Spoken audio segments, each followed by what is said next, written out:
Morning students. पिछले व्याख्यान में हमने विद्युत चुंबकत्व के अध्ययन में चुंबकित पदार्थ के कारण चुंबकीय क्षेत्र का अध्ययन किया था और इस अध्ययन में हमने सबसे पहले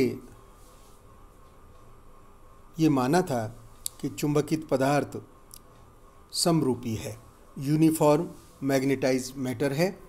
उससे हमने चुंबकीय क्षेत्र का मान निकाला था।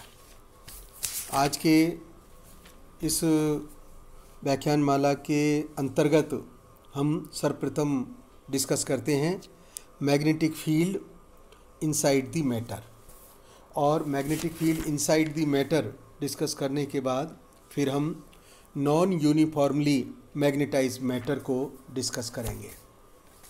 सर्वप्रथम magnetic field inside the matter.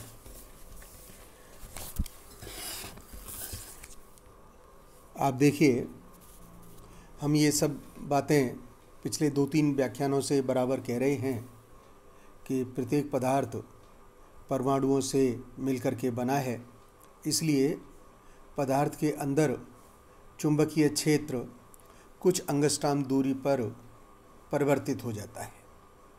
अतः पदार्थ के अंदर चुंबकीय क्षेत्र का जो मान है वो एक समान नहीं रह पाता। पदार्थ के अंदर हम स्थूल स्तरीय क्षेत्र की गणना करते हैं, जो माइक्रोस्कोपिक लेवल का बेसिकली एवरेज मान होता है। हम इस मान को ज्ञात करने के लिए चुंबकित पदार्थ के अंदर चुंबकीय क्षेत्र ज्ञात करने के लिए लंबाई के अनुदिश m चुंबकन तीव्रता की एक चुंबकित बेलनाकार छड़ की कल्पना करते हैं, जिसे कि मैंने चित्र ए में दिखाया है। इसमें हमने, आप देख रहे हैं, किसी बंद पृष्ठ S की कल्पना की है, जिसका एक भाग S1 चुंबकित पदार्थ के अंदर है तथा शेष भाग बेलनाकार छड़ के बाहर है। हम जानते हैं गाउस के नियमानुसार कि चुंबकीय क्षेत्र का निर्गत फ्लक्स का जो मान होगा वह 0 होगा। इसलिए हमने इंटीग्रल लिखा है सरफेस इंटीग्रल B.dA = 0।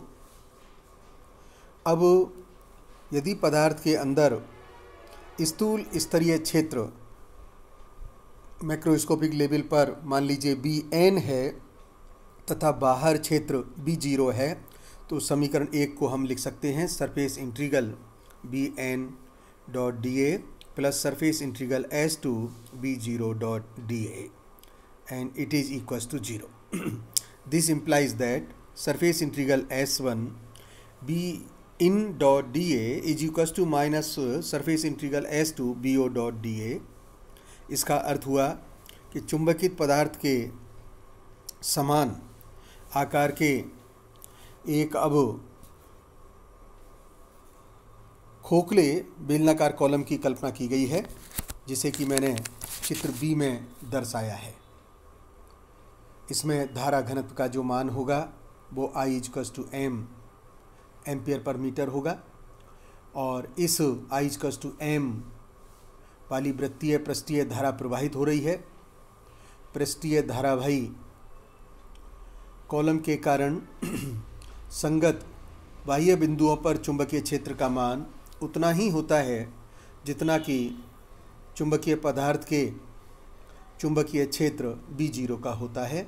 अतः गाउस के नियमानुसार निर्गत कुल फ्लक्स का जो मान है वह 0 होना चाहिए। इसलिए हम समीकरण 4 में लिख सकते हैं सरफेस इंटीग्रल B.dA = 0। यहाँ पृष्ठीय धारावाही कॉलम के कारण चुंबकीय B' है। यदि धारावाही कॉलम के अंदर चुंबकीय क्षेत्र Bin' है, तो समीकरण 4 से जो टोटल फ्लक्स होगा हम उसको लिख सकते हैं surface integral S1 Bin.dA plus surface integral S2 PO dot of DA. यह इक्वेशन 5 में सिंप्लीफाइड की जा रही है और फिर हम 3 और 5 की तुलना से एक रिजल्ट निकाल रहे हैं और वह रिजल्ट है minus of surface integral B in dot D A is equals to minus surface integral B in dash dot D A. इसका अर्थ होता है कि B in is equals to B in dash, अर्थात किसी चुंबकित पदार्थ के अंदर किसी बिंदु पर स्थूल स्तरीय चुंबकीय क्षेत्र तुल्य पृष्ठ धारा के कारण उसी बिंदु पर उत्पन्न चुंबकीय क्षेत्र बी इन डैश के बराबर होता है, अर्थात B in is equals to B in dash. हमने ये जो आर्टिकल किया है यह magnetic field inside the matter discuss किया है। अब हम कल्पना करते हैं कि मान लीजिएगा जो मैग्नेटाइज मैटर है वह नॉन यूनिफॉर्म है, अर्थात असमान चुंबकित पदार्थ है। यदि पदार्थ समान रूप से चुंबकित नहीं है तो पदार्थ के भिन्न भिन्न बिंदुओं पर चुंबकन तीव्रता भिन्न भिन्न होगी। अतः चुंबकित पदार्थ में चुंबकन तीव्रता m मूलतः स्थिति का फलन होगी, जिसको हम समीकरण 1 के अनुसार लिख सकते हैं capital M is equals to M of function X Y Z. इस प्रकार के चुंबकीय पदार्थ में तुल्य धारा वितरण निम्न प्रकार से ज्ञात किया जाता है, जिसे कि मैंने चित्र 1 में दिखाने का प्रयास किया है। मान लीजिएगा चुंबकित पदार्थ में चुंबकन तीव्रता z अक्ष के अनुदिश है। इसका मान प्लस y दिशा में बढ़ता है। यह पदार्थ असंख्य आयताकार खंडों से मिलकर के बना हुआ माना जा सकता है, जिसमें कि चुंबकन तीव्रता नियत होगी। अतः प्रत्येक अल्पांश का आयतन जो होगा वो del X del Y del Z होगा। यदि किसी अल्पांश में चुंबकन तीव्रता एम जेड है तो उसके निकटवर्ती डेल वाई दूरी पर अल्पांश में जो चुंबकीय तीव्रता होगी उसका मान M Z plus D D by of M Z D by है। इस समीकरण में आप ध्यान देखिएगा, D D by M Z Y दिशा में चुंबकन तीव्रता के कारण परिवर्तन की दर है। इस प्रकार क्रमागत अल्पांशों में चुंबकन तीव्रता का जो मान है वह किस प्रकार से होगा, M Z plus D D by M Z 2 delta by comma M Z plus D D by M Z 3 delta by होगा। और दो के मध्य जो अंतराल है उस अंतराल का मान होगा D D by M Z of delta by, जिसको कि मैंने इक्वेशन नंबर 2 से प्रदर्शित किया है। प्रत्येक चुंबकित अल्पांश को तुल्य धारावाही रिबन से निरूपित कर सकते हैं। इसलिए हम प्रथम अल्पांश में तुल्य धारा का जो मान है वह लिखेंगे I is equals to M Z of delta Z. दूसरे अल्पांश में यह बनेगा I plus delta I, it means M Z plus delta M Z with in bracket multiplied by delta Z.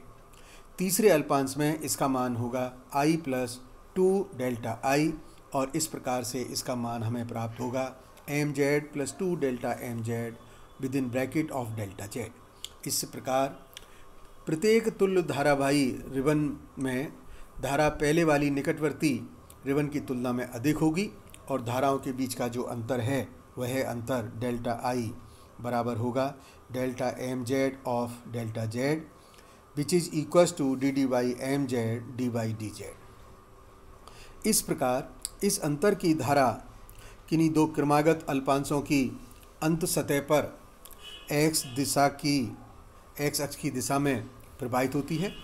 इस प्रकार अल्पांशों की पंक्ति में प्रत्येक अंत में सतह पर एक्स अक्ष की दिशा में एक धारा प्रवाहित होती है जिसका मान डेल्टा I होगा।